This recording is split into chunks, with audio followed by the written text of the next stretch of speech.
É importante ficar ligado também no aumento das repetições de aborto. Aborto, no nosso caso, a gente observou no terço final da gestação, mas em outros artigos eu já vi em várias fases, então não sei se tem uma. Uma fase preferida ali para esse É. vírus, né?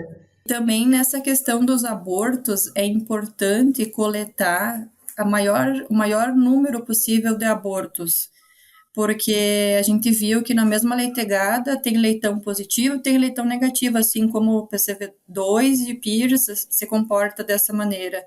Então, às vezes, tu vai coletar um aborto, pega um leitãozinho só, ou dois, e eles dão negativo, tu vai achar que não é PCV3, né? E é.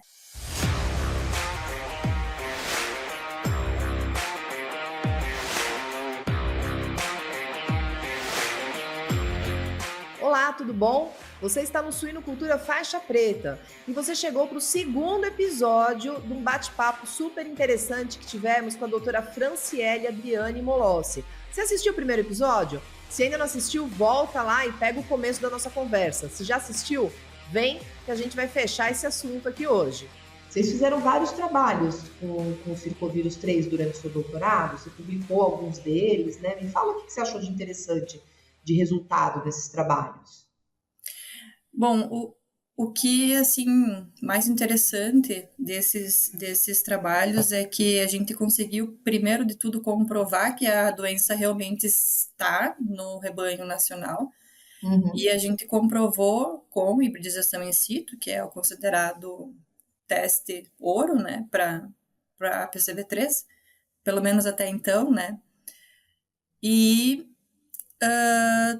levantamos, né, esse alerta para a doença. E também um outro ponto importante é que a gente chama atenção é para as pessoas se conscientizarem a começar a fazer mais diagnóstico de PCV3, porque a gente está meio que no escuro, né? A gente não sabe exatamente qual que é o tamanho do impacto, porque não se tem diagnóstico, né? A DSM-Firmenich pode ajudá-lo a preparar, proteger e apoiar a resiliência dos seus leitões, fornecendo experiência local em suínos e soluções completas e personalizadas para ajudá-lo a concretizar a sua visão. A DSM-Firmenich está moldando o futuro dos cuidados com suínos. Sim, nossa, isso é super importante, né? Porque a gente só consegue lutar contra aquilo que a gente conhece, né? E se a gente não sabe o que está acontecendo lá dentro, fica mais complicado. E é uma situação assim, sempre que aparece uma doença nova, um agente etiológico novo, né, é complexo. Vírus não temos tratamento, né? A gente dá suporte para os animais. Mas a gente não tem a vacina, não conhece a via de transmissão. Como é que a gente vai interferir na cadeia de transmissão? E ainda a pessoa não fez o diagnóstico, mas ela nem sabe contra o que ela está lutando, né? E aí vai, de repente, vacinar contra outros agentes que não eram relevantes naquele momento, ou vai entrar com medicação, antibiótico, que não vai ter efeito nenhum para aquele caso. Então, realmente, o diagnóstico ele é essencial nesse caso. Hoje, no Brasil, a gente tem laboratórios que estão oferecendo esse diagnóstico ou é só para pesquisa? Sim, sim.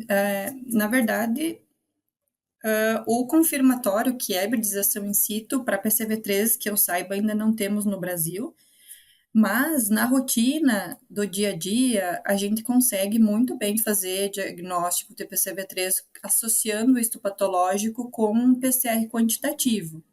Um PCR convencional não recomendaria porque positivo não te diz muita coisa, né? Você precisa saber a carga viral para poder ter uma noção, né, de como de fato está o problema. Então, associando o histopatológico com o PCR quantitativo, você consegue chegar num diagnóstico, sim. Ah, muito bom. Então já existem alternativas para o suinocultor aqui no Brasil. Isso é ótimo. Muito bom. E você quer completar com alguma coisa que eu não tenha perguntado, que tenha me escapado? Sim, eu só queria falar que também a gente desenvolveu no doutorado um protocolo, um anticorpo e um protocolo de imunistoquímica para PCV3, que viria, assim, claro, a gente está engatinhando ainda, mas que viria, assim, a auxiliar nessa questão do diagnóstico definitivo, né? porque a gente aqui no Brasil, a hibridização in situ ainda é uma opção muito cara, né? Sim. Então, a imunistoquímica viria nesse sentido a confirmar e ser uma ferramenta mais barata, né? Sim, e daria para associar, né, a presença do vírus na lesão ali. Fica bem Isso. interessante essa técnica mesmo. E também, de um outro trabalho que a gente publicou, das falhas reprodutivas, é importante ficar ligado também no aumento das repetições de aborto. Aborto, no nosso caso, a gente observou no terço final da gestação, mas em outros artigos eu já vi em várias fases, então não sei se tem uma... Uma fase preferida ali para esse vírus, né? Porque daí eu tô pensando assim, se ele gosta mais de endotélio vascular, então assim, o embriãozinho assim, recém-formado, ele já tem circulação sanguínea, né? Já tem o que lesionar para virar óbito. Então, nossa, muita coisa para pensar nesse circovírus, caramba. Mas que mais que você conta pra gente? E também nessa questão dos abortos, é importante coletar o maior número possível de abortos, porque a gente viu que na mesma leitegada tem leitão positivo e tem leitão negativo, assim como o PCV2 e o PIRS se comporta dessa maneira. Então, às vezes, tu vai coletar um aborto, pega um leitãozinho só, ou dois, e eles dão negativo, tu vai achar que não é PCV3, né? E é. Aliás, essa dica aí acho que é importante para qualquer doença reprodutiva, né, que leve à mumificação e abortamento, porque muitas vezes, realmente, você tem ali, de repente, 14 animais abortados, mumificados, natimortos, e alguns são positivos e outros são negativos. Então é importante mesmo não economizar aí no transporte e mandar um número bom de indivíduos ali para serem analisados no laboratório. Super relevante. Muito legal.